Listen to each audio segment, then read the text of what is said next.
ఈ మధ్యకాలంలో క్రైస్తవ సంఘాలలో మాట్లాడుతూ, ఈ మధ్యకాలంలో క్రైస్తవులతో మాట్లాడుతూ, మీరు చేయవలసిన బాధ్యతలు చాలా ఉన్నాయి, మనమందరము చేయవలసిన పనులు చాలా ఉన్నాయి అన్నప్పుడు అనేక మంది మాట్లాడుతూ అనేక మంది ఆలోచన వైఖరిని తెలియజేస్తూ ఉన్నారు. ఏమని తెలుసా? నేను ఒక పేద కుటుంబాన్ని నుంచి వచ్చా, నేనేం చేయగలను? నాకు బ్యాక్గ్రౌండ్ లేదు, నేనేం చేయగలను? నాకు ఎవరి సపోర్ట్ లేదు, నేనేం చేయగలను? నాకు ఫినాన్షియల్ స్టామినా లేదు, ఆరోగ్యం బాగా లేదు, ఒక మంచి బ్యాక్గ్రౌండ్ లేదు, నిలువరమైన స్థానము లేదు, నాకు ఒక మంచి వెనుకుండి పుష్ చేసేవారు లేరు, నాకు సపోర్ట్ చేసేవారు లేరు, నాకు క్లాప్ చేసేవారు లేరు, నేను చెప్పే మాట వినేవారు లేరు. ఇలాంటి నేను ఒంటరి పక్షిగా, ఏదో ఎడారిలో ఒంటరి పక్షిగా ఉన్న నాలాంటి వాడు క్రైస్తవ్యానికి ఏం చేయగలడు? మాలాంటి వారి వల్ల జరిగే ఉపయోగాలు ఏంటి అని చాలామంది బాధపడుతుంటే, ఇలాంటి మనలాంటి ఒక కుటుంబం నుంచి ఒక అబ్బాయి వచ్చాడండి. 1400 సంవత్సరాల్లో పుట్టాడు, జర్మనీ దేశంలో పుట్టాడు, ఒక రైతు కుటుంబంలో పుట్టాడు. ఇంకా చెప్పాలి అంటే ఇప్పటి పరిస్థితుల కంటే అప్పటి పరిస్థితులు చాలా చాలా చాలా దారుణం. ఇప్పుడైనా మనకు సంఘాలు ఉన్నాయి, కొంచెం ఫ్లెక్సిబిలిటీ ఉంది. ఇప్పుడైనా మనకు అనేకమైన సంఘాలు ఉన్నాయి, ప్రతి ఒక్కరి చేతిలో బైబిల్స్ ఉన్నాయి, మనం కొంచెం ఫ్లెక్సిబుల్గా ఉన్నాం, మనం కొంచెం కరెక్ట్ చేయగలిగిన పొజిషన్లో మనం ఉన్నాం. కానీ అప్పుడు ఒక పెద్ద మనిషి ఉండేవాడు. ఆ పెద్ద మనిషి ఏది చెప్తే అదే వేదం. ఆ పెద్ద మనిషి ఏది చెప్తే ఇంకా రాజ్యాలన్నీ ఆ మాట వినాల్సిందే. ఆ పెద్ద మనిషి ఏది చెప్తే దేశ రాజ్యాంగాలు కూడా మారమని చెప్తే మార్చాల్సిందే. అలాంటి పెద్ద మనుషుల చేతిలో క్రైస్తవ్యం అంతా ఇమిడిపోయి ఉండగా, అలాంటి పెద్ద మనుషుల చేతిలో వాక్యం అంతా తప్పుదో పట్టిస్తుండగా, ఒక కుర్రోడు, ఒక రైతు కుటుంబంలో పుట్టినోడు, నీలాంటోడు నాలాంటోడు, ఎలాంటి ఫినాన్షియల్ బ్యాక్గ్రౌండ్ లేనివాడు, ఎలాంటి సపోర్ట్ లేనివాడు, ఎలాంటి వెనక చప్పట్లు కొట్టే బ్యాచ్ లేకపోయినా ఆయనలో ఒక చిన్న ఆలోచన కలిగింది. మళ్ళానే చదువుకుంటున్న టైంలో ఒకనాడు ఒక చిన్న ప్రమాదంలో చిక్కుకున్నాడు ఆయన, చిన్న ప్రమాదంలో. అప్పుడు దేవునికి మాట ఇచ్చాడు, ప్రభువా ఈ ప్రమాదముల్లో నుండి నన్ను బయటికి లాగితే ఖచ్చితంగా నీ సేవ చేస్తానయ్యా అన్నాడు. ఏమన్నాడు? ఈ ప్రమాదంలో నుండి నన్ను బయటికి లాగితే ఖచ్చితంగా నీ సేవ చేస్తాను, నన్ను బ్రతికించి చూపించు, నీ సేవకు నేను అంకితం అయిపోతానన్నాడు. అలా లాయర్ చదువుకుంటూ బయటకు వచ్చేసి ఆ లాయర్ చదువుని మధ్యలో ఆపేసి దేవునికి మాట ఇచ్చినట్టుగా సేవలోనికి వచ్చి, ఆ సేవలో ఉండగా ఒకానొక రోజు ఒకానొక పెద్ద పట్టణానికి వెళ్ళి సేవకులను దగ్గర నుండి చూసిన తర్వాత ఆయనకు అర్థమైన భావజాలం ఏంటంటే, మనం ఇంతవరకు ఎవరినైతే సేవకులు అనుకుంటున్నామో వారు అసలు బైబిల్ ప్రకారంగా సేవకులే కాదు అనిపించింది. వెంటనే ఏదో మార్పును తీసుకొని రావాలనుకున్నాడు. ఆ మార్పును తీసుకొని రావాలంటే అతను ఎదురుపడాల్సింది మామూలు పర్వతాలను కాదు, ఒక మహాపర్వతాన్ని. ప్రభుత్వాలు కూడా ఆ పెద్ద మనిషి మాట వింటాయి. ఆ పెద్ద మనిషి ఎవరో కాదు, వాటికన్ సిటీలో ఉండే పోప్ గారు. ఆ ఎదురుపడే ఆ చిన్న మనిషి ఎవరో కాదు, మార్టిన్ లూథర్ గారు. ఇప్పుడు నేను చెప్పిన అబ్బాయి ఎవరో కాదండి, మార్టిన్ లూథర్. అక్టోబర్ 31 ఆయన చేసిన ఒక చిన్న పని, సాహసించి చేసిన ఆ పని, ఆ రోజు ఆయన వేసిన బీజం ఈరోజు మనం చేతిలో బైబిల్ పట్టుకొని సగర్వంగా దేవుని బిడ్డలుగా మనము ఏమంటారు సంఘానికి రావడానికి దోహదపడ్డాయంటే ఆలోచించండి. ఒక చిన్న అబ్బాయి, ఒక చిన్న వ్యక్తి హూ ఈజ్ మార్టిన్ లూథర్ అంటే he is nobody when compared to Pope, when compared to Catholic. ఆ సిస్టంతో పోలిస్తే, ఆ అధికారులతో పోలిస్తే హీఈస్ నోబడీ. చెప్పుకోవడానికి పేరు లేనివాడు, చెప్పుకోవడానికి అంత స్టామినా లేనివాడు. కానీ ఏదో మార్పును తీసుకొని రావాలి అనుకున్నాడు. ఆ మార్పును తీసుకొని రావడానికి ముందుకు సాగాడు. ఎందుకు ఈ మాట చెప్తున్నానంటే, క్రిస్టియన్స్గా మన మీద అందరి మీద ఉన్న బాధ్యత ఒకటి ఉందండి. దేవుని నామాన్ని జయకేతనంగా ఎగరవేయవలసిన క్రైస్తవులే ఈ మధ్యకాలంలో సంఘాల్లో చేరి సంఘ సభ్యులుగా మారి వారు చేస్తున్న పనులను బట్టి అనేక మంది ఏం చేస్తున్నారంటే దేవుని నామానికి ఏం తీసుకొని వస్తున్నారు? అపకీర్తి తీసుకొని వస్తున్నారు. అక్టోబర్ 31 ఏదో ఒక సంవత్సరంలో రిఫార్మేషన్ ఆల్రెడీ జరిగిపోయింది కదా, ఇప్పుడు మేమెందుకు రిఫార్మేషన్ తేవాలంటే ఆ టైంకి ఆ రిఫార్మేషన్ ఓకే, కానీ ఈ టైంకి రిఫార్మేషన్ ఇంకా కావాలి. ఈ టైంలో రిఫార్మేషన్ తెచ్చేవారు ఇంకా రావాలి. అది ఒక్కడిగా ఉండడం నాకు ఇష్టం లేదు. ఏదో ఒక్కడికి ఆ చలనం, ఏదో ఒక్కడిలో ఆ తీవ్రత, ఏదో ఒక్కడిలో ఆ మూమెంట్, లేదా ఏదో ఒక్కడిలో ఆ ఆలోచన వైఖరి ఉండడం నాకు ఇష్టం లేదు. సంఘముగా మనం కదిలితే దేవుని రాజ్యంలో ఆ బలం యొక్క సామర్థ్యం ఏంటో ప్రపంచ క్రైస్తవ్యానికి మనం చూపించవచ్చు. ఏది ఏమైనా క్రైస్తవ్యానికి అవసరమైన గణనీయమైన మార్పులు మనం తీసుకొని రావచ్చు. ఎలా చెప్తున్నారంటే, మన సంకల్పంలో నిజాయితీ ఉన్నప్పుడు, మన సంకల్పంలో సామర్థ్యత కరెక్ట్ వే ఉన్నప్పుడు ఎవరినైనా మనం మార్చగలం. ఒక విషయం చెప్పనా, రీసెంట్గా నేను ఒక ఆయన గురించి ఆరాధన పద్ధతి ఇది కాదు అని ఒక వ్యక్తి గురించి, ఒక సేవకుల గురించి నేను మాట్లాడాను. కావాలంటే మీరు చూడండి, వారి గురించి యూట్యూబ్లో వారి గురించి మాట్లాడిన అన్ని వీడియోస్ చూడండి, నా వీడియో మీరు చూడండి. There will be definitely a difference between all the videos and my video.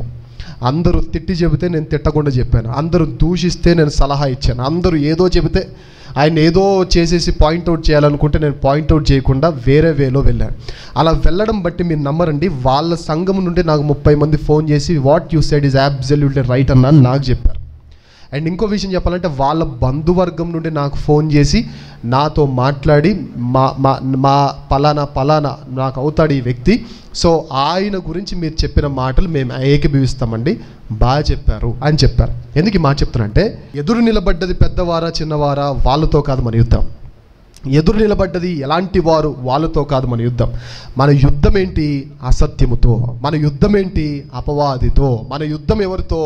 అపవాది యొక్క లక్షణాలు సంఘములో చొరబడుతున్నప్పుడు, ఆ సంఘంలో చొరబడుతున్న అపవాది యొక్క లక్షణాలతో మనం యుద్ధం చేసేటప్పుడు మన కెపాసిటీని మనం ఆలోచించుకోకూడదు, మన సామర్థ్యాన్ని మనం ఆలోచించుకోకూడదు, మన బలాన్ని మనం ఎంచుకోకూడదు. ఎందుకంటే మనం బలహీనులం, మనం శక్తి లేని వారం. కానీ నన్ను నడిపించువాని యందు నేను సమస్తాన్ని చేయగలను.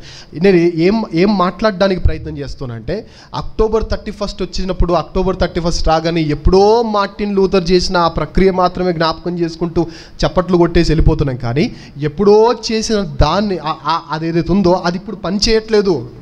ఇప్పుడు ఇంకా ఏదో కొత్తది రావాలంటే మరలా మార్టిన్ లూథర్ పుట్టే అవకాశం లేదు.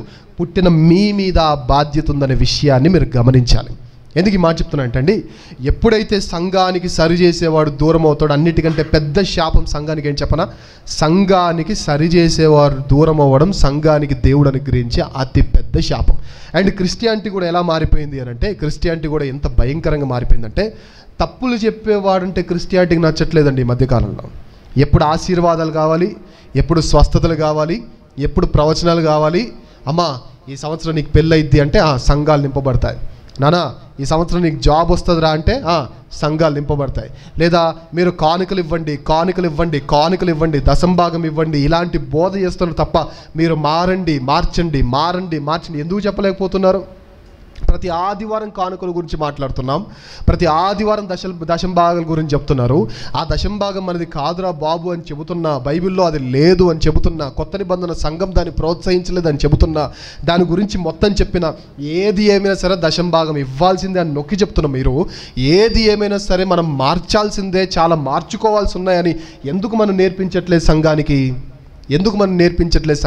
ఓ విషయం చెప్పనా, పవన్ కళ్యాణ్ గారు క్యాంపెయిన్ చేసేటప్పుడు, అది సినిమా డైలాగో నాకు తెలియదండి, కాకపోతే ఆయన ఎక్కువగా మాట్లాడే మాట ఒకటి, నన్ను బాగా ఆకర్షించిన మాట ఒకటి ఉంది. ఏం చెప్పనా, 2014లో అనుకుంటాను ఆయన పార్టీని స్థాపించారు.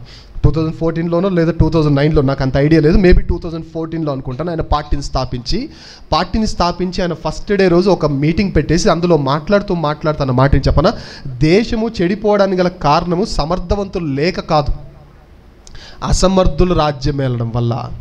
సమర్థులు చేతులు కట్టుకొని కూర్చుంటేట, అసమర్థులు ఏం చేస్తారంట? రాజ్యం ఏళ్తూ ఉంటారు. సమర్థులేమో మాకెందుకులే అనుకుంటున్నారు, అసమర్థులు ఏమేం చేస్తున్నారు?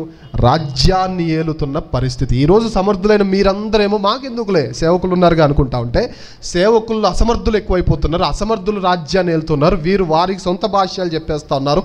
ఇలాంటి టైంలో సంఘానికి కావాల్సిన హెచ్చరికలు జాగ్రత్తగా వినండి. ఎందుకనంటే సంఘం నేర్చుకోవాల్సిన విషయం ఏంటంటే, ఆదివారం వచ్చిందా సంఘానికి వెళ్ళిపోయామా, సంఘానికి వచ్చామా, నిలబడమంటే నిలబడ్డామా, కూర్చోమంటే కూర్చున్నామా, చప్పట్లు కొట్టమంటే కొట్టేసామా, మోకరించమంటే మోకరించేసామా, ఇది కాదు. సంఘానికి వచ్చి వెళ్ళడం అంటే ఇది మాత్రమే కాదు. అండ్ కొందరు అంటారంటే, ఎప్పుడైతే మనం రిఫార్మేషన్ గురించి మాట్లాడుతున్నామంటే కొందరు అంటారు, ఎవరు ఎలా ఉంటే మనకెందుకు బ్రదర్, మనమైతే మన త్రోవలో వెళ్దాం బ్రదర్ అనేవారు ఉన్నారా లేరు చెప్పండి? ఉన్నారు. నేను అడుగుతున్నాండి, ఎవరు ఎలా ఉంటే మనకి ఎందుకు అన్నప్పుడు ఇంక దీంతో మనకు పనేమని ఉందా? సంఘానికి రావాల్సిన అవసరం ఏమైనా ఉందా? ఒకవేళ అదే యాటిట్యూడ్లో మీలో ఎవరైనా ఉంటే ఒక్కసారి లేవియాకాండం ఓపెన్ చేయండి. లేవియాకాండం 19వ అధ్యాయం ఓపెన్ చేయండి. లేవియాకాండం 19వ అధ్యాయము 17వ వచనాన్ని చూద్దాం ఒకసారి. ఎవరు ఎలా ఉంటే మనకి ఎందుకు బ్రదర్ అని ఒకవేళ మీలో ఎవరైనా అనుకుంటే ఒక్కసారి లేవియాకాండం 19వ అధ్యాయం ఓపెన్ చేయండి. 17వ వచనాన్ని చూద్దామా? లేవియాకాండం 19వ అధ్యాయం 17వ వచనం. నీ హృదయములో నీ సహోదరుని మీద పగ పట్టకూడదు. నీ పొరుగువాని పాపము నీ మీదికి రాకుండానట్లు నీవు తప్పక వానిని ఏం చేయాలంట? ఎవ్వరు ఎలా ఉంటే నాకెందుకని నువ్వు వెళ్ళిపోతే, నీ పొరుగువాడు తాగుతున్నప్పుడు నువ్వు వాడికి చెప్పకపోతే నువ్వు కూడా తాగుపోతువే.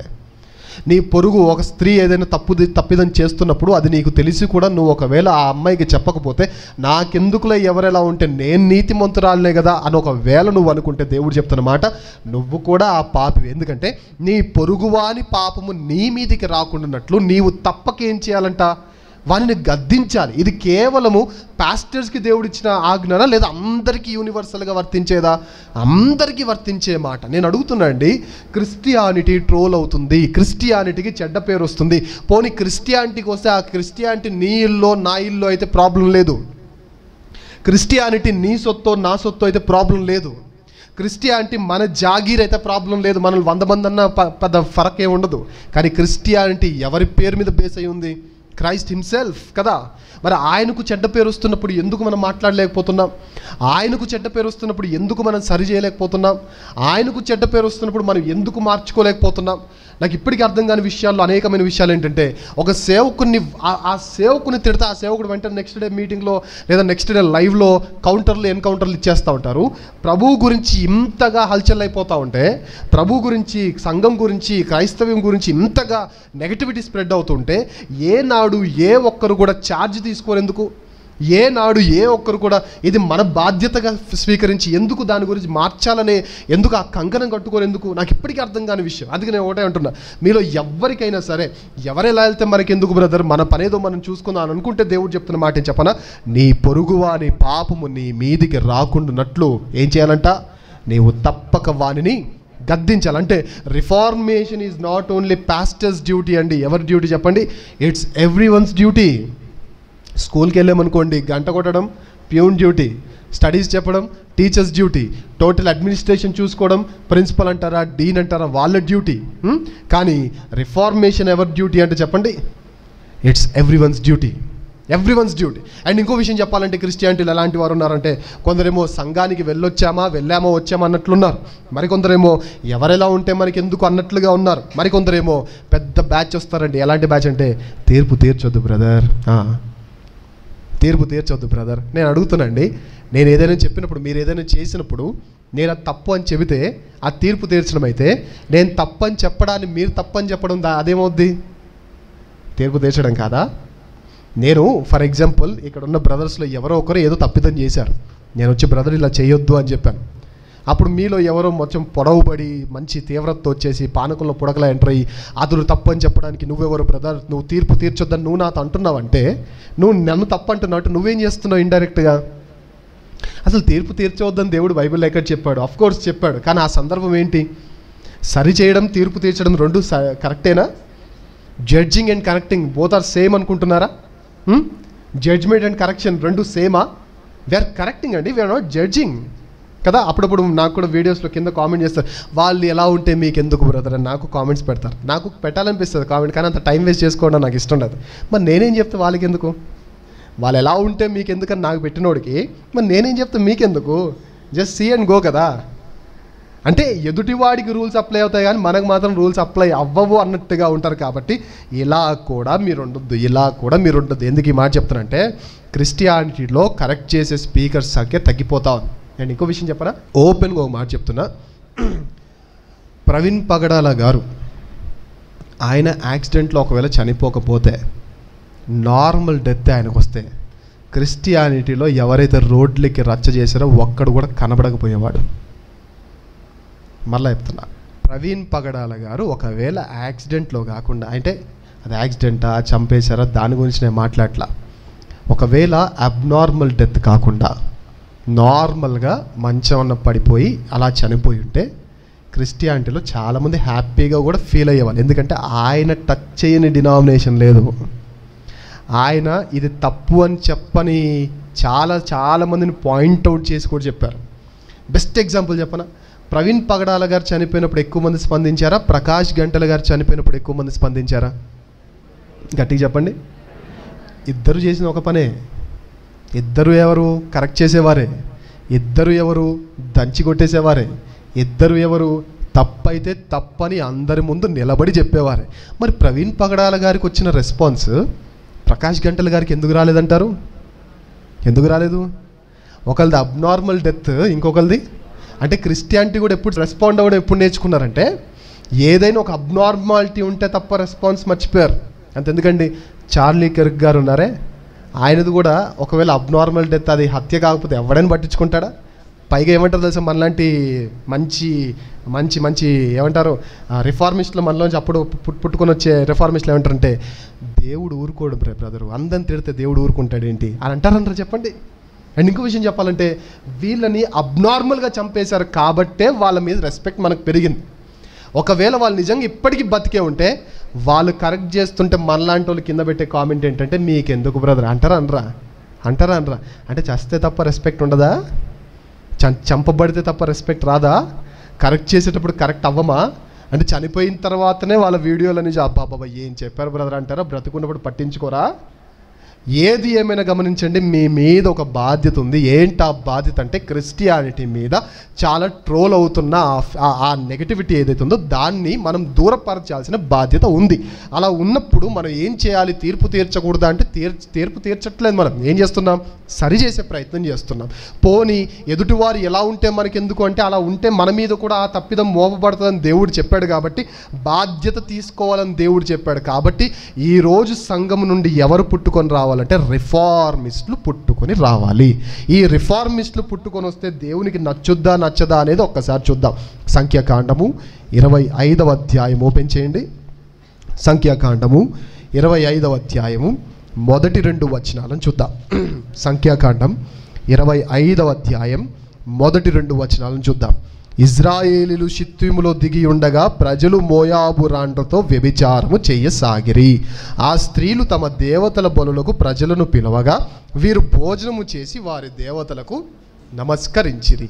చెయ్యకూడని పనులు దేవుని సమాజం చేసింది. చేయొచ్చా ఈ పనులు? అసలు చేయకూడదు. చెయ్యకూడని పనులు ఎప్పుడైతే దేవుని సమాజము చేసిందో దేవుని అగ్ని, తీక్షణమైన అగ్ని దేవుని సమాజాన్ని తాకడానికి సిద్ధపడింది. అప్పుడు ఎక్కడా కనపడని ఒక వ్యక్తి వచ్చేసాడండి రిఫార్మర్గా. అంతవరకు అసలు హీఈస్ నోబడి. అంతవరకు ఈ సందర్భం వచ్చేంతవరకు హీఈస్ నోబడి. కానీ అప్పటికప్పుడు దేవుని రోషముతో ముందుకొచ్చిన ఆ వ్యక్తి గురించి దేవుడు మాట్లాడతాడు. చూడండి 7వ వచనం. యాజకుడైన అహరోను మనుమడును ఎలియాజరు కుమారుడునైన ఫీనెహాసు అది చూచి ఏం చేశాడంట? సమాజము నుండి లేచి ఈటెను చేత పట్టుకొని పడకచోటికి ఆ ఇజ్రాయేలుని వెంబడి వెళ్ళి ఆ ఇద్దరిని అనగా ఆ ఇజ్రాయేలీయుని ఆ స్త్రీని కడుపులో గుండా దూసిపోవున్నట్లు పొడిచాను. అప్పుడు ఇజ్రాయేలీల నుండి ఏమైపోయిందట? తెగులు నిలిచిపోయింది. నేను అడుగుతానండి, ఇతను రిఫార్మిస్టా కాదా చెప్పండి? మోయాబీలతో ఇజ్రాయేలులు వ్యభిచారం చేస్తున్నప్పుడు అందరూ సైలెంట్గా ఉన్నప్పుడు అందరి సైలెన్స్ని క్లోజ్ చేస్తూ ఒక ఆయనకు రోషం వచ్చి ఆ పాపము చేసేవాడిని పాపముతో సహా చంపిపడేశాడు. పాత నిబంధన కాబట్టి పాపిని చంపేయచ్చు, పాపాన్ని చంపేయచ్చు, నాట్ ఎ ప్రాబ్లం. అయితే చంపి పడేగానే దీన్ని దేవుడు యాక్సెప్ట్ చేశాడా లేదా అంటే 10వ వచనం చూద్దామా? 9వ వచనం. 24,000 మంది ఆ తెగులు చేత చనిపోయిరి. అప్పుడు యెహోవా మోషేకు ఇలాగా ఆజ్ఞాపిస్తుంది. ఎప్పుడైతే ఫీనెహాసు లేచి బాధ్యత తీసుకొని మోషే ఉన్నాడు కదా లేదా అహరోన్ ఉన్నాడు కదా వీళ్ళందరూ ఉండగా నేనెందుకులే అనుకోలా. ఈరోజు మీకు కూడా అదే చెప్తున్నా. పాస్టర్స్ ఉన్నారు కాబట్టి, వాళ్ళు ఉన్నారు కాబట్టి, వీళ్ళు ఉన్నారు కాబట్టి నాకెందుకు అనుకోలా. మేము ఎవరము అని అనుకుంటే ఈ అధ్యాయం వరకు అసలు ఫీనెహాస్ ఎవరు? Who is he? He's nobody, he's nothing. మోషే లాంటి నాయకుడు ఉన్నప్పుడు అతను అన్న అహరోను ప్రధాన యాజకునిగా ఏమంటారు డ్యూటీస్ చేస్తున్నప్పుడు, కర్తవ్యం చేస్తూ ఉన్నప్పుడు, పనులు చేస్తూ ఉన్నప్పుడు ఇలాంటి ఇద్దరు నాయకులు ఉండగా వాళ్ళకి లేనిది నాకెందుకు అనుకోలా. ఏం చేశాడు? వాళ్ళు ఉండగా కూడా ఛార్జ్ తీసుకోవడానికి ముందుకు వచ్చేసాడు. ఎవరెలా ఉన్నా సరే దీన్ని నేను ఒప్పుకోను అనుకున్నాడు. వెంటనే ఈట పట్టుకున్నాడు, ఇద్దరిని వేసి పడేశాడంట. అప్పుడు దేవుడు అంటున్నమాట, అప్పుడు యెహోవా మోషేకు ఇలాగ ఆజ్ఞ ఇచ్చిన ఏమని? యాజకుడైన అహరోను మనుమడును ఎలియాజరు కుమారుడైన ఫీనెహాసు వారి మధ్యను నేను ఓర్వలేని దానిని తాను ఓర్వలేకపోవటం వలన ఇజ్రాయేలీల మీద నుండి నా కోపము మళ్లించను గనుక నేను ఓర్వలేకయుండియు ఇజ్రాయేలీలను నశింపజేయలేదు. కాబట్టి నీవు ఇప్పుడు ఫీనెహాసుతో ఇట్లను ఏమనాలి 12 వచనం, అతనితో నేను నా సమాధాన నిబంధనను చేయుచున్నాను, అది నిత్యమైన యాజక నిబంధనగా అతనికిని అతని సంతానమునకును కలిగి ఉండును. ఏలైనగా అతడు తన దేవుని విషయమందు ఏం కలవాడై, అంటే దేవుడు దీన్ని యాక్సెప్ట్ చేశాడా లేదా చెప్పండి. ఈ రిఫార్మేషన్ని దేవుడు యాక్సెప్ట్ చేశాడా లేదా? ఇక్కడున్న సిస్టర్స్ని కూడా నేను అడుగుతున్నా, ఇక్కడున్న బ్రదర్స్కి కూడా చెప్తున్నా, ఇది నా ఒక్కని బాధ్యత కాదు, ఇది మీ బాధ్యత, ఇది సంఘం యొక్క బాధ్యత. ఎప్పుడైతే దేవుని నామానికి అవహేళన జరుగుతుందో, ఎప్పుడైతే దేవుని నామం దూషించబడుతుందో, ఎప్పుడైతే ఇలాంటి పనులు చేసేవారు ఉన్నారో, ఇప్పుడు మనం చేయాల్సింది ఏంటంటే, సేవకులు ఉన్నారు కదా అని వారి మీద బాధ్యత పెట్టడం మానేసి, వారు కూడా ఉన్నారు కాబట్టి వాళ్ళే సైలెంట్గా ఉన్నప్పుడు నాకెందుకులే అని ఖాళీగా కూర్చున్న చేతకాని క్రైస్తవ్యాన్ని చంపేసి, చేవలేని క్రైస్తవ్యాన్ని చంపేసి, రోషము లేని ఆసక్తి లేని క్రైస్తవ్యాన్ని చంపేసి, ఈరోజు మీరైనా నేనైనా చేయాల్సిన బాధ్యత ఏంటి చెప్పనా? We should take charge. Lead తీసుకోవాలి. తీసుకొని ఏం చేయాలి? ఆ దరిద్రాన్ని సంఘం నుండి గెంటేయాలి, ఆ చెత్తను సంఘం నుండి గెంటేయాలి. అలా గెంటేస్తే దేవుడు ఒప్పుకుంటా అంటే మోషేతో చెప్తున్నాడు. ఆల్రెడీ మోషే నువ్వు ఉన్నప్పుడు పానకంలో పుడకలా ఏడో ఎందుకు వచ్చాడు? వాడిని ఫస్ట్ వాడిని వేసి అన్నాడు దేవుడు. ఏమన్నాడు? ఫీనెహాసు నేను ఓర్వలేని దాన్ని ఫీనెహాసు ఓర్వలేకపోయాడు. నాకు ఏదైతే నచ్చలేదు అది ఫీనెహాస్కి నచ్చలేదు. నేను ఏదైతే సమాజంలో ఉండొద్దు అనుకున్నానో అది సమాజం నుంచి గెంటేశాడు. కాబట్టి నా సమాధాన నిబంధన ఫీనెహాస్తో ఉంచుతా, ఎప్పుడు నిత్య నిబంధనగా చేస్తా అన్నాడు. అంటే ఈ రిఫార్మేషన్ దేవుడు యాక్సెప్ట్ చేశాడా లేదో చెప్పండి? చేశాడు. సో ఈరోజు మీ అందరి మీద నేను కొన్ని బాధ్యతలు పెట్టాలనుకుంటున్నా. మీ అందరి మీద. మీరు డిఫరెంట్ చర్చెస్ నుంచి ఇక్కడికి వస్తున్నారండి. మీరు డిఫరెంట్ ఏరియాస్ నుండి మీరు ఇక్కడికి వచ్చారు. డిఫరెంట్ చర్చెస్ బ్యాక్గ్రౌండ్స్ నుంచి వచ్చారు. ఇక్కడికి లూథరన్ చర్చెస్ నుండి వచ్చిన వారు ఉన్నారు, పెంతెకోస్ట్ చర్చెస్ నుండి వచ్చిన వారు ఉన్నారు, చర్చ్ ఆఫ్ క్రైస్ట్ బ్యాక్గ్రౌండ్ నుంచి వచ్చిన వారు ఉన్నారు. ఒక్కొక్కరు ఒక్కొక్క బ్యాక్గ్రౌండ్ నుంచి వచ్చారు. కాబట్టి మీరు మీ స్టేటస్లలో కొన్ని పదజాలాలు, కొన్ని వివరణలు మీరు పెడితే ఖచ్చితంగా మీ బ్యాక్గ్రౌండ్స్లో కొందరు చూస్తారు. కాబట్టి ఇలా అయినా చిన్న రిఫార్మేషన్ మనం స్టార్ట్ చేద్దాం. ఎవరో నన్ను ఏదో చెడ్డగా అనుకుంటారని భయపడకండి, ఎవరో నన్ను దూషిస్తారని భయపడకండి. దేవుడు మనకు తోడై ఉన్నంత వరకు మనల్ని టచ్ చేసే అంత సీన్ ఎవ్వరికీ ఉండదు. అండ్ ఇంకో విషయం చెప్పాలంటే, నా తల వెంట్రుకల్లో ఒకటి ఊడిపోవాలన్నా ఎవరి సెలవు ఉండాలి? దేవుని సెలవు ఉండాలి. దేవుని సెలవు లేనప్పుడు నన్ను చంపాలని 1000 మంది వచ్చిన టచ్ చేయలేరు. దేవుని సెలవే ఉండగా నన్ను చంపకూడదని 1000 మంది బౌన్సర్లు పెట్టుకున్న నా చావుని ఎవ్వరూ ఆపలేరు. సో ఈరోజు సంఘముగా మన మీద ఉన్న బాధ్యత దేవుడు చెప్తున్నాడు, ఎదుటివాని తప్పును వానికి తెలియజేయండి. తిట్టొద్దు. తిట్టుకుంటున్నారు చూసారు ఈ మధ్యకాలంలో, అది అసలు తప్పండి. క్రిస్టియానిటీలో ఏదైనా నీకు నచ్చింది ఒకటి జరుగుతుంది, ఏదైనా మనం సత్యం కానీ అసత్య బోధ ప్రబలుతుంది. అలా ప్రబలినప్పుడు మనం ఏం చేయాలి? తప్పు అని చెప్పాలి. వ్యక్తిగత దూషణలకు వెళ్ళకూడదు. ఇది తప్పు అని చెప్పాలి. అవసరమైతే డిబేట్కి కూర్చోబెట్టామంటే దెబ్బకి కొడితే వాదోపవాదాలు ఉండకూడదు. ఎప్పుడు నేను ఒకటే మాట అంటాను, డిబేట్కి కూర్చున్నామా వారు వన్ సైడ్ అయిపోవాలి అంతే. వారు వాదించి వీరు వాదించి ప్రజల్లో కన్ఫ్యూజన్. అరే ఈయన సరిగ్గా చెప్పాడు, ఆయన చెప్తుంటే అన్న కరెక్ట్ చెప్తున్నట్టు అనిపిస్తుంది, ఈయన చెప్తే ఈయన కరెక్ట్ అనిపిస్తుంది, ఈ 40 minutesలో ఈయన కరెక్ట్ అని ఉంది, ఆ 40 minutesలో ఆయన కరెక్ట్ ఉంది, ఇంతకీ ఎవరు కరెక్టో అని తర్జన భర్జన ఉండకూడదు. ఒక్కసారి మనం డిబేట్కి కూర్చున్నామా, మనం అడిగే ప్రశ్నలకి, మనం చెప్పే ఆన్సర్స్కి కంగు తినిపోయి వాళ్ళ సైడ్ వాళ్ళు కూడా మనకే జేజేలు కొట్టే అంత స్టఫ్ మనం సంపాదించాలి. గెలవాల్సింది మనం కాదు, గెలవాల్సింది సత్యం. ఆ సత్యాన్ని స్థాపించి మళ్ళీ మనం మాయమైపోవాలి. మళ్ళీ మనం ఏదో డబ్బాలు కొట్టుకోకూడదు వచ్చేసి. ఈరోజు కావాల్సిన రిఫార్మేషన్ మన ముందు చాలా ఉందండి, మారవలసింది. ఇలాంటి టైంలో చేతకాని వాళ్ళ మీరు కూర్చుంటే ఏమైనా ఉందా? ఇక ఎవ్వరు ఎలా పోతే నాకెందనుకుంటే ఏమైనా ఉందా? ఇక లేవ్యాకాండం 19వ అధ్యాయం 17వ వచనం చెప్పు తీసుకొని కొట్టదు మనల్ని, దవడలు వాయించేది మనల్ని. ఎదుటి వారి పాపం వారికి తెలియజేయకపోతే ఖచ్చితంగా మీ మీద ఆ పాపాన్ని నేను వేస్తానని చెప్పిన దేవుడి మాట మనకు అప్లై అవ్వదు. మనకి ఖచ్చితంగా అప్లై. ఈ టైంలో నేను చెప్తున్నా, ఇలాంటివి చేస్తే దేవుడు కూడా ఒప్పుకుంటాడు అని దేవుడు చెప్తున్నాడు. కాబట్టి ఫీనెహాస్ని చూసాం, ఎవ్వరికీ లేదు నాకెందుకు అనుకోకుండా లేచాడు, ఈట పట్టుకున్నాడు, పాపాన్ని తీసేశాడు, పాపాన్ని తృణీకరించేశాడు, పాపాన్ని పక్కకు చంపేశాడు, పాపులను చంపేశాడు, పక్కకు పడేశాడు. తద్వారా దేవుడు తన సమాధాన నిత్య నిబంధనను ఫీనెహాస్తో చేసుకున్నాడు. ఎలాగనగా తాను ఓర్వలేనిది ఫీనెహాసు కూడా ఓర్వలేకపోయాడు. కాబట్టి సో ఈరోజు మన సంఘాల్లో మనం ఎలాంటి రిఫార్మేషన్ తీసుకొని వద్దాము అని అంటే, మీరందరూ రెడీగా ఉండండి. మీరందరూ గుర్తుపెట్టుకోండి ఈ విషయాలు. మీ సంఘాలతో మాట్లాడండి. మీ వాట్సాప్ స్టేటస్లో పెట్టుకుంటారా, ఫేస్బుక్లో పెట్టుకుంటారా, లేదా అందరికీ మెసేజ్ చేస్తారా, లేదా మీ సంఘాలు ఇలాంటి పరిస్థితులు ఉంటే వాళ్ళకే డైరెక్ట్ మెసేజ్ చేయండి. ఏ సంఘములో అయితే సంఘ పెద్దలు తాగుబోతులుగా ఉన్నారో ఒకవేళ మీ స్థానిక సంఘాల్లో ఉన్నారో, ఇలా ఉండకూడదని డైరెక్ట్గా వాళ్ళకి చెప్పేయండి. చెప్తే మారుతారా? మారకపోతే మేము చర్చి మానేస్తామని చెప్పండి. ఏ చర్చికి వెళ్తారు?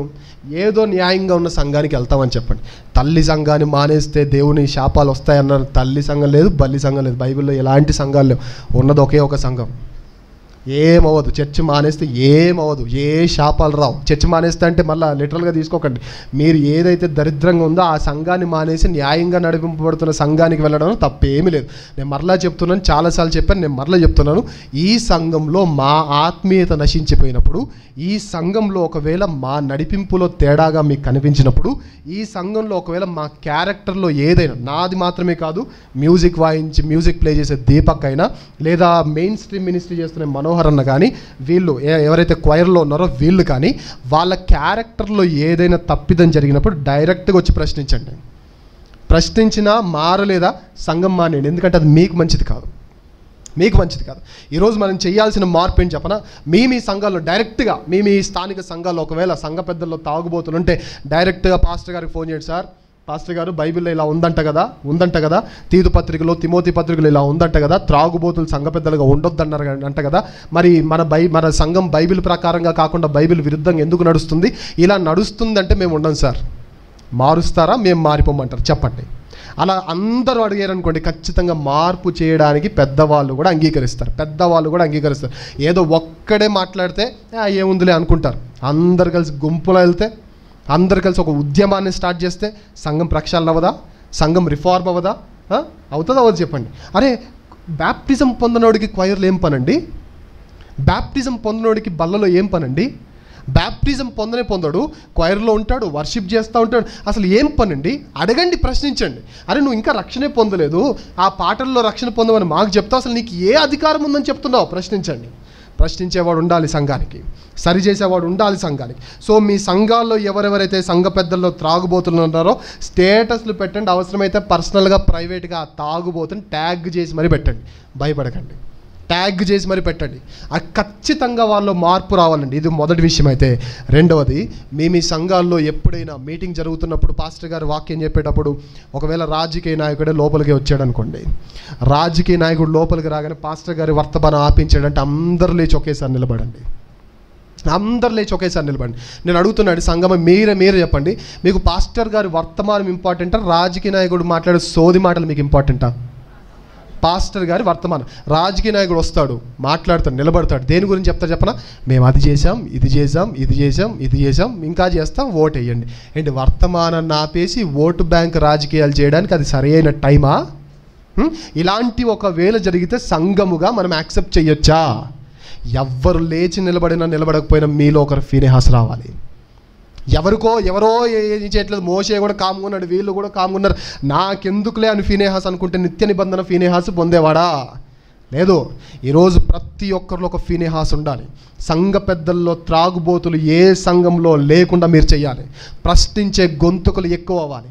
తర్వాత ఈ క్వైర్ బ్యాచ్లో కానీ లేదా ఇలాంటి బ్యాచ్ల్లో కానీ బ్యాప్టిజం పొందనుడు వాయిస్ ఎంత బాగుంటే ఏంటంటే, రక్షణ లేకపోతే వాయిస్ ఎంత బాగుంటే ఏంటి? శ్రేయ ఘోషల్ వాయిస్ ఇంకా బాగుంటుంది.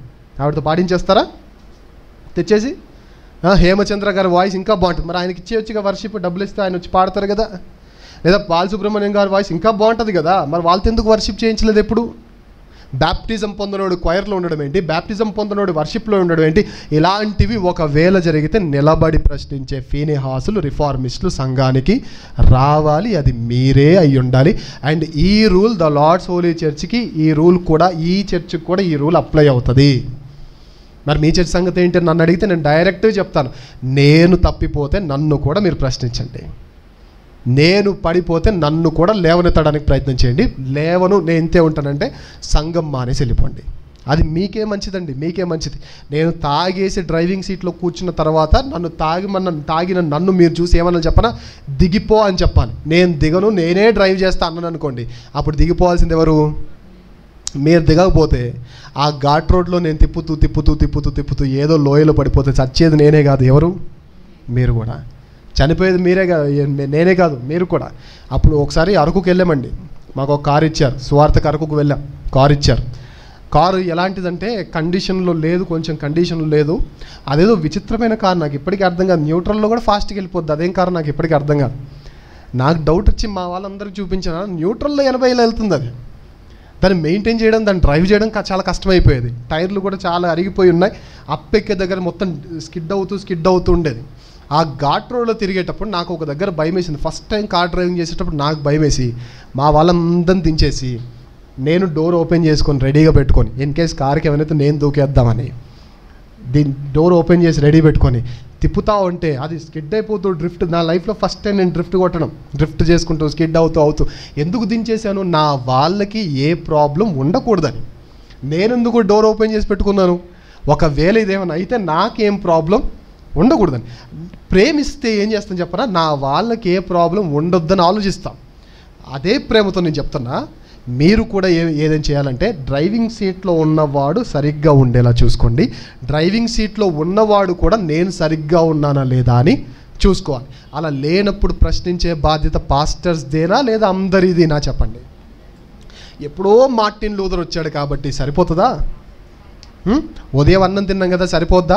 మధ్యాహ్నం కూడా తింటాం. మధ్యాహ్నం తర్వాత చూడండి, కొంతమంది స్నాక్స్ అంటారు, దాన్ని సప్పర్ అంట. స్నాక్స్ టైంలో సప్పర్ అంట, మళ్ళీ తర్వాత డిన్నర్ అంట. దరిద్రగొట్టు పేర్లన్నీ మన ఆకలికి మనం పెట్టుకొని 4 పూటలు 5 పూటలు తినేవారు కూడా ఉన్నారు. అలా రోజుకి 5 పూటలు తినే మనకే సరిపోనప్పుడు ఎప్పుడో జరిగిన ఒక రిఫార్మేషన్ సంఘానికి ఎలా సరిపోద్ది అనుకుంటున్నారు? So you take charge my dear church, take charge. మీ స్టేటస్లో పెట్టేయండి, మీ ఫేస్బుక్లో పెట్టేయండి, ఏదో ఒకరిని కదిలిస్తుంది, ఎవరికో ఒకరు తగులుతుంది. ఇవి మాత్రమే కాదు కానీ ఇంకో విషయం ఏంటి చెప్పనా? సంఘాల్లో కొన్ని సంఘాల్లో నేను చూసిన దరిద్రం ఏంటంటే 500 కానుకిస్తారు, 50 రూపాయలు కానుకిస్తారు. ఈ 50 రూపాయల కానుక 50,000 బాక్సుల్లో వినపడాలని ఏం చేస్తారు? పలానా సిస్టర్ ఈరోజు వచ్చి 50 రూపాయల కానుకలు ఇచ్చారు, అందును బట్టి దేవునికి స్తోత్రం, దేవునికి మహిమ. నీ ముఖం జరిగింది దేవునికి మహిమ. ఎక్కడ జరిగిద్ది? 50 రూపాయల కానుకిచ్చి అనౌన్స్ చేయించుకుంటున్నావు అంటే ఇది అసలు చేయించుకునే పనేనాది? చేయించుకోవచ్చా? ఇలాంటివి సంఘాల్లో జరగవచ్చా? జరగకూడదు. ప్రశ్నించండి. తాగుబోతులు ఉండకూడదు, మెసేజ్ మధ్యలో రాజకీయ నాయకులు రాకూడదు, కానుకలు అనౌన్స్ చేయకూడదు. అది మాత్రమే కాదు, ఇంకో విషయం చెప్పాలంటే ఈ మధ్యకాలంలో కొన్ని పెద్ద బడా చర్చలు ఏం చేస్తున్నాయి చెప్పనా? సంఘ ఆస్తులు అమ్మేస్తూ ఉన్నారు. చూసారా? కొన్ని పెద్ద సంఘాలు చూడండి, పెద్ద సంఘాలు చూడండి, ఆస్తులు ఉంటాయి, ల్యాండ్స్ ఉంటాయి, పెద్ద ఆస్తులు ఉంటాయి వాళ్ళకి. ఎప్పుడో మిషనరీలు వచ్చి వాళ్ళ డబ్బులు పెట్టి కొని, ఎందుకు మీరు ఇప్పుడు తాగి తిరగడానికా? అలా సంఘ ఆస్తులు అమ్మేస్తున్నప్పుడు సంఘమా అక్కడ నిలబడి అడ్డుపడిపోండి. ఆ ఆస్తులు ఎవరికి వెళ్తాయి తెలుసా? తాగుబోతులుగా ఉన్న స్థానిక సంఘ పెద్దలకు వెళ్ళిపోతాయి.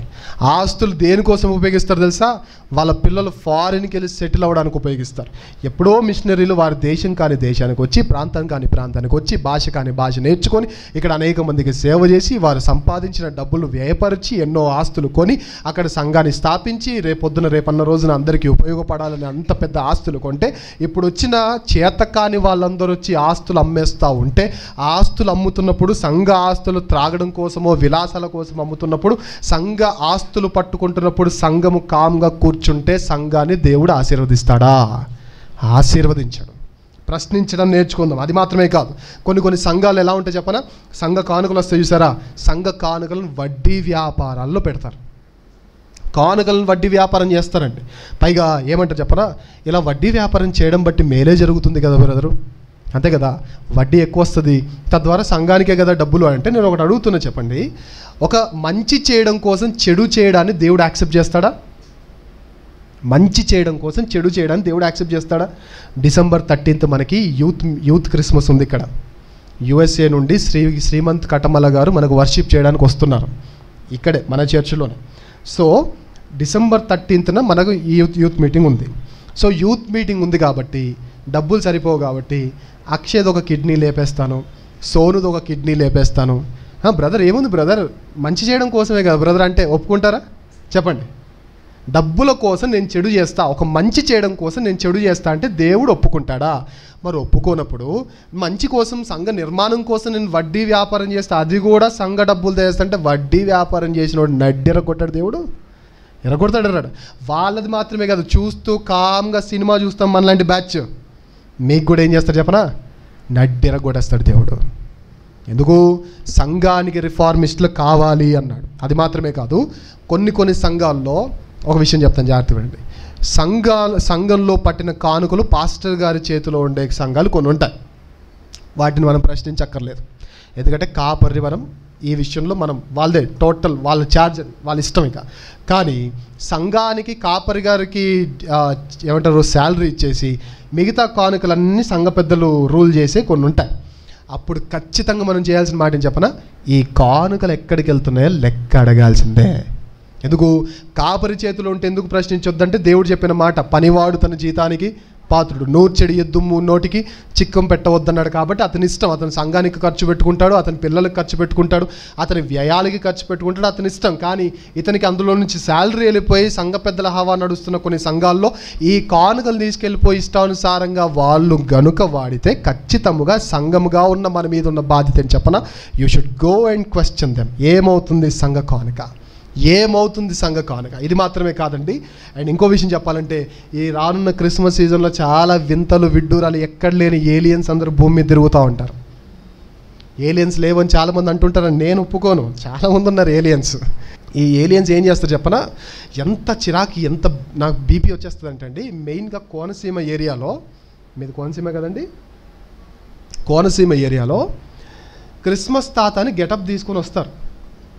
తీసుకొని వచ్చేసి చాక్లెట్లన్నీ ఇసిరేసుకుంటూ వచ్చేసి స్టేజ్ మీద ఎక్కి ఒక ట్రాన్స్లేటర్, మళ్ళీ వీడే వేస్ట్ అంటే ఈ వేస్ట్ ఫెలోకి ఇంకో వేస్ట్ ఫెలో ట్రాన్స్లేటర్. ఇప్పుడు వచ్చేసి క్రిస్మస్ తాత గెటప్లో కూర్చొని ఏం చేస్తారు చెప్పనా, అంటాడు. ఇతను ఎవరు, క్రిస్మస్ తాత. అప్పుడు పక్కన ట్రాన్స్లేట్ చేస్తా, మీ అందరికీ క్రిస్మస్ శుభాకాంక్షలు తెలియజేస్తున్నాడు క్రిస్మస్ తాత. ఎవరు చెప్పాడు నీకు, చెప్పాడు వాడు, ఎవరు చెప్పాడు? అసలు క్రిస్మస్ తాత అంటే ఎవరు తెలుసా? ఒక రకంగా ఆయన ఒక మిషనరీ. ఆయన తన సంవత్సరం అంతా ఖర్చు పెట్టుకోకుండా సంపాదించి తన సంపాదన అంతా దాచిపెట్టుకొని క్రిస్మస్ సీజన్లో పేదవాళ్ళ నోటిలో పేదవాళ్ళ ముఖం మీద చిరునవ్వు చూడాలని ఎవరైతే అవసరాల్లో ఉన్నారో, ఎవరైతే అక్కరల్లో ఉన్నారో తన అవసరాలు తగ్గించుకొని డబ్బంతా సేవ్ చేసుకొని వారి అక్కరలు తెలుసుకొని వారి జీవితాల్లో చిరునవ్వు నింపిన ఒక మంచి మిషనరీ లైఫ్ని కామెడీ పీస్ చేస్తారా? క్రిస్మస్ తాతని తప్పనట్లేదండి నేను, ఆయన చాలా గొప్పవాడు. ఆ గొప్పవాడిని తీసుకొని వచ్చి ఏం చేస్తున్నారు, బిత్తిరి సత్యేషాలు వేయిస్తారా? బిత్తిరి సత్యేషాలు. ఇప్పుడు మీ మాస్క్ పెట్టుకొని, మీ అమ్మగారు మాస్క్ పెట్టుకొని, మీ నాన్నగారు మాస్క్ పెట్టుకొని ఇలాంటి పిచ్చి పిచ్చి వేషాలు వేస్తే మీకు మండదా? దేవుని భక్తుని మాస్క్ వేసుకొని ఇలా పిచ్చి పిచ్చి వేషాలు వేస్తే దేవుడు ఒప్పుకుంటాడు చెప్పండి? తన భక్తులను తోలనాడితే దేవుడు ఒప్పుకుంటాడా చెప్పండి? సంఘాన్ని టచ్ చేస్తేనే సౌలు లాంటి పెద్దోడికే మధ్యలో అడ్డుపడి సౌలా నీవు నన్ను ఎలా హింసిస్తున్నావు అన్నాడు దేవుడు. తన భక్తులను ఎవరైనా టచ్ చేస్తే దేవుడు వారిని టచ్ చేస్తాడు. ఈ రోజు కూడా చెప్తున్నా, మీ సంఘాలలో మీ క్రిస్మస్ల్లో డాన్సులు వేస్తామంటే ఒప్పుకోకండి. మీ క్రిస్మస్ల్లో క్రిస్మస్ తాతను తెచ్చేసి ఇలాంటి ఎకిలేషాలు వేస్తామంటే ఒప్పుకోకండి, ప్రశ్నించండి. ఎందుకంటే మిషనరీ లైఫ్ని ఇలా చేస్తామంటే ఖచ్చితంగా ఒప్పుకోకూడదు. We need some change in Christianity. This generation need some change అండి. ఆ చేంజ్ మీ వల్ల రావాలి. అన్ని చోట్లకి నేను వెళ్ళలేను, అందరికీ నేను మాట్లాడలేను, అందరితో నేను మాట్లాడలేను, అందరినీ నేను ప్రశ్నించలేను. సో ఈ ప్రాంతంలో నేను చూసుకుంటున్నప్పుడు మీ ప్రాంతంలో ఛార్జ్ తీసుకోవాల్సింది ఎవరు? మాకెందుకులే భయ్, ఎవరు ఎలా ఉంటే మాకెందుకు అని అంటే, లేవ్యాకాండం 19వ అధ్యాయం 17వ వచనం ఏముంది చెప్పండి. ఎదుటివాని పాపము చూసి కూడా నువ్వు ఖండించకపోతే ఆ పాపము నీ మీద కూడా మోపబడుతుంది, జాగ్రత్త. పోనీ ఇలా చేస్తే దేవుడు యాక్సెప్ట్ చేస్తా అంటాడు. Phinehas is our classic example. ఆయన దేవుడు యాక్సెప్ట్ చేయడం మాత్రమే కాదు కానీ నిత్య నిబంధన చేశాడు. సో ఈ మార్పులన్నింటినీ ప్రశ్నించండి, ఈ చేతకానితనాన్నంతటి ప్రశ్నించండి. అది మాత్రమే కాదు కానీ కొన్ని మీటింగ్స్లో జరిగే అన్నిటికంటే దరిద్రమైన పని ఏంటి చెప్పనా, లక్షలు పెట్టి మీటింగ్స్లో వాక్యాలు చెప్పించాలని లక్షలు ఖర్చు చేస్తారు. ఒక మీటింగ్ జరిగే ముందు సంఘాల్లో జనరల్గా యావరేజ్గా సంఘాల్లో జరిగే ప్రక్రియ ఏంటంటే, కొన్ని సంఘాల్లో మీటింగ్ పెట్టబోతున్నాం డబ్బులు ఇవ్వండి, మీటింగ్ పెట్టబోతున్నాం డబ్బులు ఇవ్వండి, మీటింగ్ పెట్టబోతున్నాం డబ్బులు ఇవ్వండి. సరే అందరూ డబ్బులు ఇస్తారు. తర్వాత ఇంటింటికి తిరిగి మీటింగ్ కవర్స్ ఇచ్చేసి దీంట్లో కూడా డబ్బులు పెట్టివ్వండి. సరే ఇచ్చా. ఏం చేసావు ఇంతకీ మీటింగ్లో? మీరు బాగా రెడీ అయ్యి పాటలో గంట పాడారు, తర్వాత వర్షిప్ ఒక అరగంట వర్షిప్ చేశారు, తర్వాత డాన్సులు ఒక అరగంట డాన్సులు వేశారు. ఇంత అయిపోయేసరికి రాత్రి 10 గంటలు అయిపోయింది. అక్కడ నుంచి పోలీస్ సైరన్లు వినబడుతూ ఉంటాయి. ఇప్పుడు వస్తారండి మా దగ్గరికి మీటింగ్లో వాక్యం చెప్పి మా దగ్గరికి ఏం చెప్తారు చెప్పనా, లాడ్జ్ నుంచి మీటింగ్కి వెళ్ళేటప్పుడు అన్న 1 అవర్ అన్న మీకు టైం అంటారు. మీటింగ్ రాగానే కింద కూర్చోబెడతారు ఫస్ట్. అక్కడికి వచ్చి అన్న తప్పుగా అనుకోకండి 45 మినిట్స్ తీసుకోండి అన్న అంటారు. సరే బ్రదర్ అంటారు. స్టేజ్ ఎక్కి పైన కూర్చోబెట్టిన తర్వాత అన్న ఏమనుకుంటున్నా కొంచెం టైం ఎక్కువైంది 30 minutes చెప్పండి అన్న అంటారు. తర్వాత స్టేజ్ ఎక్కేసిన తర్వాత వాక్యం మాకు ఇవ్వడానికి పిలిచిన తర్వాత వాక్యం కోసం మమ్మల్ని ఇన్వైట్ చేసి మైక్ ఇలా ఆఫ్ చేసి పక్కకు వచ్చేసి సార్ ఏమనుకోకండి 15 నిమిషాలు చెప్పండి సార్ అంటే ఈ 15 నిమిషాలకి లక్షలు ఖర్చు పెట్టారా? వాక్యము టైం తగ్గించేసి మీ బ్యూటీ ప్రోడక్ట్స్తో మీరు టైం వేస్ట్ చేసి వచ్చేసి క్వైర్ వాళ్ళ దగ్గరికి వెళ్ళిపోయి పాటలన్నీ పాడేసి వాక్యానికి టైం తగ్గించేసి వాక్యము కోత ఎక్కడైతే మీటింగ్స్లో కనబడుతుందో మీరు కూడా కవర్ ఇచ్చినట్టుగానే తెల్ల పేపర్లు నింపించేయండి. ఇంటికి వచ్చి కవర్ ఇస్తారు కదా ఆ కవర్లో కరెక్ట్గా మన మనీ పేపర్ ఎంత సైజు ఉంటుందో మన 500 నోట్ పేపర్ ఎంత సైజు ఉంటుందో అదే సైజులో చిన్న బుక్ తీసుకొని కరెక్ట్గా ఆ పేపర్లు కట్ చేసి 500 ఓన్లీ అని రాసివ్వండి. తిక్క కుదరాలి అలాంటి వాళ్ళకి. వాక్యం టైం తగ్గించేవాడు సిగ్గు రావాలి. ఒకరోజు మీటింగ్కి వెళ్ళానండి. మీటింగ్లో నాకు చెప్పిన మాట ఏంటంటే 8:30కి వర్తమానం ఇస్తా అన్నారు, 6కి మీటింగ్ స్టార్ట్ చేస్తా అన్నారు, 8:30కి వర్తమానం ఇస్తా అన్నారు. 8:30 అయిపోయింది, నాకు ఇంకా ఫోన్ కాల్ కూడా రాలేదు. నన్ను ఎక్కడో ఒక దగ్గర పెట్టేశారు. ఏంటి ఇంకా స్టార్ట్ అవ్వలేదా అంటే ఇంకా స్టార్ట్ అవ్వలేదని ఇప్పుడే 8:20కి అలా స్టార్ట్ అయిందన్న అన్నారు. 8:30కి వర్తమానం అన్నారు కదా, అందుకే కదా నేను డేట్ ఇచ్చాను, నాకు మళ్ళీ వేరే మీటింగ్ ఉంది, నేను వెళ్ళిపోవాలంటే ఈ టైంలో నేను 8:30కి వర్తమానం తీసుకుంటేనే కదా నేను వెళ్ళగలను, మీరు ఖచ్చితంగా టైంకి ఇస్తానంటేనే కదా నేను వచ్చానంటే ఏమనుకోకండి అన్న. క్వైర్ వారు రెడీ అవ్వడానికి టైం పట్టిందన్న. రెడీ అవ్వడానికి టైం పట్టింది. 3 ఎకరాలు మాగాని అనుకున్నారు రెడీ అవ్వడానికి 3 గంటలు తీసుకోవడానికి. బాడీ ఎంతండి? 3 అడుగులు ఉంటుందండి, 6 అడుగులు ఎత్తు, 3 అడుగులు వెడల్పు. దీన్ని రెడీ అవ్వడానికి ఎంత టైం పడుతుంది? వాక్యానికి కోత విధించే ఏ సంఘమైనా డబ్బులు ఇవ్వకండి, అస్సలు ఎంటర్టైన్ చేయకండి, పైగా ప్రశ్నించడం నేర్చుకోండి. ఖచ్చితంగా ప్రశ్నలు వేయాల్సిందే, ఖచ్చితంగా ఇలాంటి వారు మారాల్సిందే. అండ్ ఇంకో విషయం చెప్పనా, ఆరాధనలో గంతులేసే సంఘాలు మానేయండి. మీరు మారలేదా? మీరు ప్రశ్నించలేదా? దేవుడు ఆ పాపాన్ని మీ మీద వేస్తాడు. నిజంగా చెప్పాలంటే సేవకులు కూడా ఎలాంటి మాటలు మాట్లాడుతున్నారు, ఎలా వాక్యాన్ని వక్రీకరిస్తున్నారు చెప్తాను. ఆరాధనలో గంతులు ఏంటి, ఆరాధనలో ఈలలేంటి, ఆరాధనలో అరుపులు ఏంటంటే ఎరికో గోడలు కూలిపోవడానికి వాళ్ళు ఏం చేశారు? అరిచారు. ఇక్కడ ఏమున్నాయి గోడలు మరి చెప్పండి? ఎరికో గోడలు ఎవరు కట్టారు? దరిదాపుల్లో ఏ గోడ ఉంది మీకు? ఆ గ్రౌండ్ గోడ కూలకూడదు అనుకుంటున్నారా? ఏ గోడ కూలకూడదని?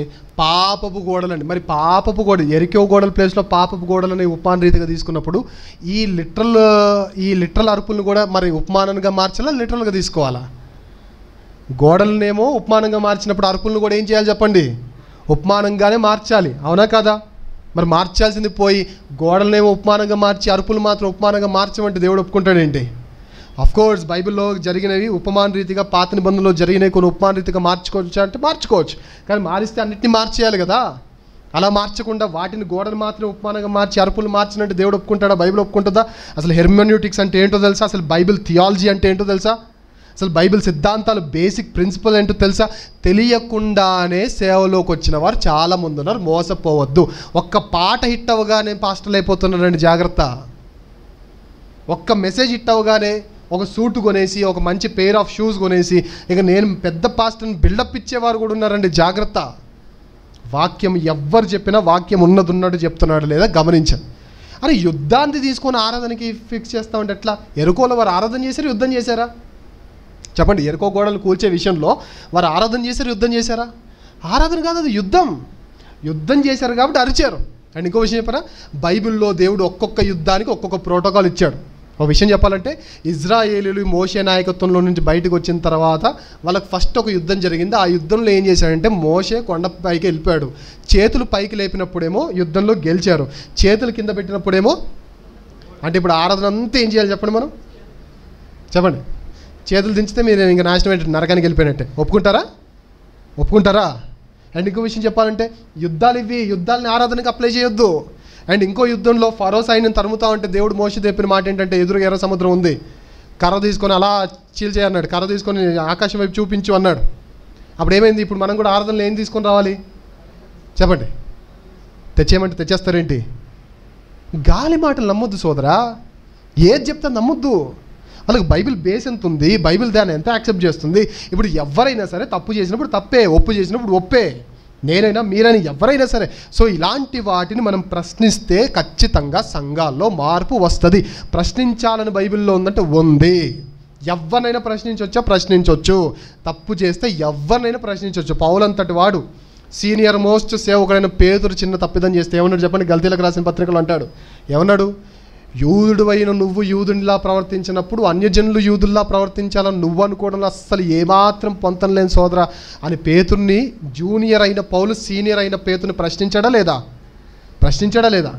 సో ఇక్కడ సీనియారిటీ జూనియర్ అని కాదండి, సత్యమా అసత్యమా. సో నేను మీ అందరికీ చెప్పే మాట ఏంటంటే, ఈ రోజు నుంచి మీ స్టేటస్లు మ్రోగిపోవాలి. సీరియస్గా చెప్తున్నా. ఎప్పుడు పోతామో తెలియదు కానీ పోయే లోపు ఒక రిఫార్మేషన్ మనం తేవాలి.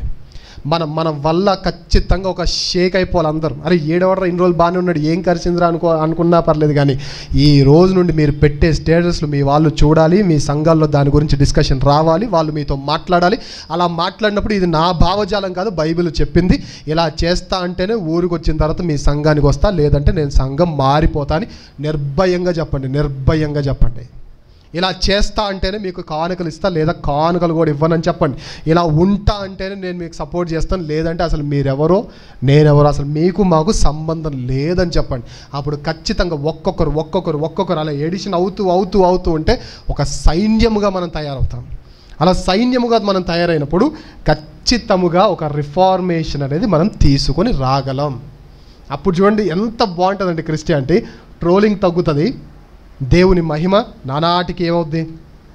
వన్స్ ఇమాజిన్ అండి, క్రిస్టియానిటీ గురించి ట్రోల్ చేసిన వారే పొగుడుతూ ఉంటే ఎంత బాగుంటుంది. ఊహించుకోండి ఒకసారి. ఆ ఊహించుకుంటున్నప్పుడే అంత బాగుంటే ఇఫ్ ఇట్ బికమ్స్ ఆ రియాలిటీలో జరిగితే, అది మనం సాధ్యపరచగలిగితే ఎంత బాగుంటుంది. అలా బాగుండాలంటే మనం చేయాల్సిన పని ఏంటి చెప్పనా? ఒకప్పుడు మార్టిన్ లూథర్ గారు ఉన్నారు, ఇప్పుడు ఆ మార్టిన్ లూథర్ గారి ప్లేస్ని ఎవరు ఆక్యుపై చేయాలి? మీరు అండ్ నేను ఆక్యుపై చేయాలి. అది ఏ సంఘమైనా, ఈ సంఘంలో జరిగినా మీరు ప్రశ్నించాలి, ఏ సంఘంలో జరిగినా ప్రశ్నించాలి. ప్రశ్నించేది ఎందుకు? మీరు ఎలా ఉన్నా మాకు వచ్చే లాభం ఏం లేదు, మీరు ఎలా ఉన్నా మాకు వచ్చే నష్టం ఏం లేదు. కానీ క్రిస్టియానిటీకి బ్యాడ్ నేమ్ వస్తుంది. ఇంతకుముందు చెప్పినట్టుగా క్రిస్టియానిటీ మీదో నాదో అయితే పర్లేదు. క్రిస్టియానిటీ ఎవరిది? దేవుంది. సంఘం ఎవరిది? దేవుంది. దానికి చెడ్డ పేరు వస్తున్నప్పుడు చూస్తూ ఊరుకోమంటే ఎట్లా? అలాని ఎదుటి మనం తిట్టాం, కొడతామా? కొట్టం. బూతులు మాట్లాడతామా? లేదు. తీర్పు తీరుస్తామా? లేదు. కానీ ఇలా ఉండొద్దు సోదరని మనస్ఫూర్తిగా చెప్దాం. చెప్పను, నాకెందుకు, నేను కామ్గా ఉంటాను, నేను మోగెద్దులా ఉంటాను, ఇంతే ఉంటానంటే ఎదుటివాడు పాపం చేసినప్పుడు నువ్వు సైలెంట్గా ఉంటే, అది తెలిసి కూడా నువ్వు సైలెంట్గా ఉంటే ఖచ్చితంగా ఆ పాపం నీ మీద కూడా. సో ఈ రోజు నుంచి మీరు చేయాల్సింది ఏంటంటే, మీ ఫేస్బుక్లో వీటి గురించి రాయండి, స్టేటస్లో వీటి గురించి రాసి వాట్సాప్ స్టేటస్లో ప్రైవేట్గా ట్యాగ్ చేసే ఆప్షన్ ఒకటి వచ్చింది చూసారా, ఆ ట్యాగ్ చేయండి. ఒకవేళ మీ సంఘాలు ఇలాంటి వారు ఉంటే ట్యాగ్ చేయండి. నేను సీరియస్గా చెప్తున్నా, ట్యాగ్ చేయండి. చేసి వాళ్ళు ఖచ్చితంగా మీతో మాట్లాడినప్పుడు మీ మాటలు వద్దు సోదరా, నా మాటలు కూడా వద్దు, మీరు చేసేది బైబిల్ ప్రకారంగా కరెక్టేనా ప్రశ్నించండి. కరెక్టే అంటే రెఫరెన్సులు చూపించమని అడగండి. పొంతం లేని సమాధానాలు వద్దు, డైరెక్ట్గా చెప్పండి. ఒకవేళ రెఫరెన్స్ని బట్టి మీరు చూపించలేకపోతే మారండి, లేదా మేమే చర్చ్ మారిపోతామని చెప్పండి. అలా ఉంటే ఖచ్చితంగా గొప్ప రిఫార్మిస్టులుగా మనం మారిపోతామండి. ఏది ఏమైనా క్రైస్తవ సమాజంలో చాలా మార్పు అవసరం. ఏది ఏమైనా ఆ మార్పును మనం తీసుకొని రావాలి. అలా తీసుకొని వస్తే దేవుడు నిత్య నిబంధన చేసుకున్న ఘటన మనం బైబిల్లో చూసాం. ఫీనిహాస్. ఒక విషయం చెప్పనా, ఏలియాకి ఏం అవసరం అండి? యెజబెల్ ఏం చేస్తే ఏలియాకి ఏం అవసరం? ఆయన ఎందుకు ముందు నిలబడ్డాడు? ముందు నిలబడ్డాన్ని బట్టి శోధనలు ఎదురయ్యాయి, కానీ దానివల్ల దేవుని సంఘానికి మేలు జరిగిందా కీడు జరిగిందా చెప్పండి? మేలే జరిగింది. సో మనం ఎదురు నిలబడాలి అసత్యానికి. ఆ ఎదురు నిలబడేది ఒక పాస్టర్ కాదు, ఒక పాస్టర్ మాత్రమే కాదు. ఎవరు నిలబడాలి చెప్పండి? అందరిదా బాధ్యత. సో ఎగిరే గుంపులను ప్రశ్నించండి, మెసేజ్కి టైం తగ్గించే వాళ్ళని ప్రశ్నించండి, కానుకలు దొబ్బేసే వాళ్ళని ప్రశ్నించండి, కానుకలను వడ్డీ వ్యాపారులకు తిప్పే వాళ్ళని ప్రశ్నించండి, ఇచ్చిన కానుకలు అనౌన్స్ చేస్తున్న విధానాన్ని ప్రశ్నించండి. సంఘంలో రాజకీయ నాయకుల పలుకుబడి ఎక్కువగా ఉంటే రాజకీయ నాయకుల కోసం వాక్యాన్ని పక్కకు పెట్టేస్తూ ఉంటే ప్రశ్నించండి. సంఘ పెద్దల్లో త్రాగుబోతులు ఉంటే ప్రశ్నించండి. అండ్ ఇంకా క్వయర్ మెంబర్స్లో, వర్షిప్ మెంబర్స్లో ఎవరైతే రక్షణ పొందని వారు ఉంటే ప్రశ్నించండి. ఇది మాత్రమే కాదు, కానీ ఇంకా మారవలసినవి చాలా ఉన్నాయి. ప్రశ్నిస్తూ వెళ్దాం, సమాధానంతో వారితో వాదిస్తూ వెళ్దాం. ఏది ఏమైనా క్రిస్టియానిటీలో ఒక గణనీయమైన మార్పును తీసుకుని వద్దాం. ఇదంతా నేను చేయను అంటే మరలా ఈ మాట చదివి మనం ముగించుకుందాం. లేవియాకాండం 19వ అధ్యాయం 17వ వచనం. లేవియాకాండం 19వ అధ్యాయం 17వ వచనం చూద్దాం. చదవండి. నీ హృదయములో నీ సహోదరుని మీద పగపట్టవద్దు, నీ పొరుగువాని పాపము నీ మీదికి రాకుండానట్లు నీవు తప్పక వానిని గద్దెంపాలి. ఇంకో విషయం చెప్పనా, ఈ నవంబర్లో కొన్ని సంఘాల్లో కోతకాల పండుగలు జరుగుతాయి, హార్వెస్ట్ ఫెస్టివల్స్. కోతకాల పండుగ అని పేరు పెట్టుకుంటారు, ఇంకేం పేరు పెట్టుకోండి, కానీ ఇందులో వేలం పాటల ప్రక్రియలు జరుగుతాయి. ఆ వేలం పాటల్లో దయచేసి మీరు పాల్గొనకండి. ఆ బిజినెస్ మాడ్యూల్స్లో దయచేసి మీరు వెళ్ళకండి. మళ్ళీ చెప్తున్నా, సంఘములో బిజినెస్ జరగకూడదు. దానివల్ల సంఘానికే మంచిది అంటే, నేను మళ్ళీ చెప్తున్నా, ఒక మంచి చేయడం కోసం చెడు చేస్తా అంటే చెప్పండి, మిమ్మల్ని కిడ్నాప్ చేసి డబ్బులు తీసుకొని మీటింగ్ పెడతాం. ఓకేనా చెప్పండి.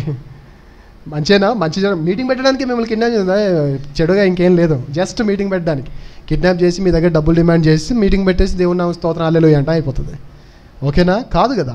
సో వేలం పాటలనే బిజినెస్, ఈ బిజినెస్ చేసినందుకు దేవుడు కొరడా పట్టుకోవాల్సి వచ్చిందండో. సో మీరు బిజినెస్ చేసినా కొరడా పట్టుకుంటాడు. బిజినెస్ చూసి సైలెంట్గా ఉన్నా, కొరడా వద్దంటే స్పీక్ అవుట్. సైలెంట్గా ఉండకండి, అలానే వైలెంట్ కూడా అవ్వకండి.